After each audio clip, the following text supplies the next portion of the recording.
Once again, we are back together.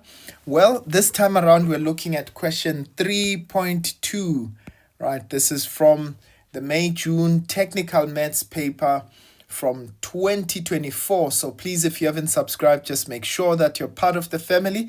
Really quite an interesting question that we have here. So what we're going to do is just dive into it. So they say to us, given that we've got a half tan theta is equal to 2, where theta is an element of 0 to 90, so that's an acute angle. They say show without the use of a calculator that sine squared of theta plus cos squared of theta is equal to 1. Right, so firstly, let's write down the equation, okay? Right, so the expression that we have there, which is half tan of theta, let's try and simplify it. If I multiply both sides by 2, okay, so that I can get rid of the half. So I've got a half tan of theta is equal to 2. All right, so what I'm going to do is divide both sides by half, or you can just simply say multiply by the inverse, which is 2 over 1. But what you do on the left, you do on the right. So I've got tan theta, which is equal to 4. Right, so what I'm going to do now, please remember, they said to me without the use of a calculator. So tan theta is equal to 4 over 1. And remember, what is tan theta? Or rather, what is 10? 10 is y over x. So I'm going to draw my triangle over there and say, right.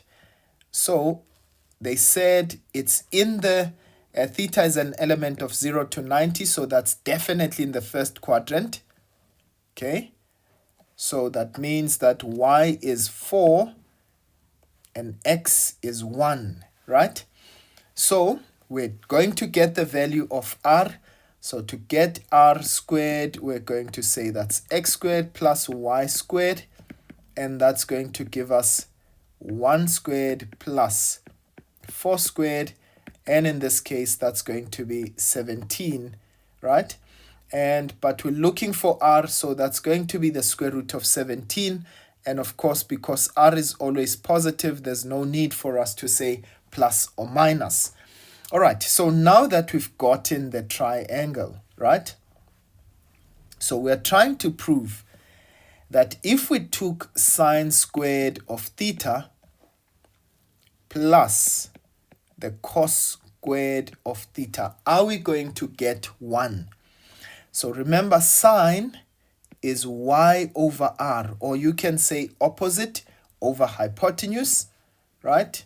Squared plus cosine, that's x over r, or you can say adjacent over hypotenuse, that's also squared.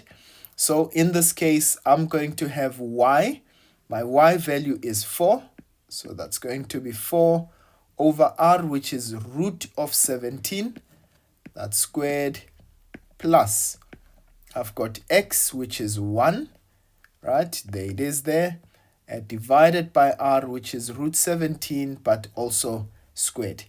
Right, so in this case, if we square the numerator and the denominator, 4 squared is 16, right? Divided by square root of 17 squared gives us 17 plus, in this case, 1 squared is 1, and square root of 17 squared is 17.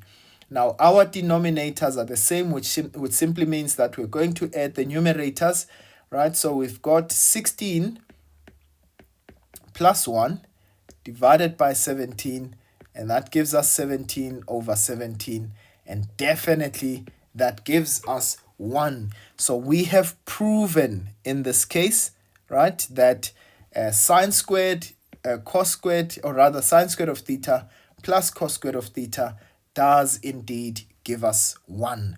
Ladies and gents, that is how the cookie crumbles for this question. I hope that you were able to follow. And of course, if you've got any questions, you're more than welcome to comment and tell us what you think of this question. All right, for now, I'll see you guys next time when we look at solving that very interesting 4-mark question. I'll see you guys next time. Sharp, sharp.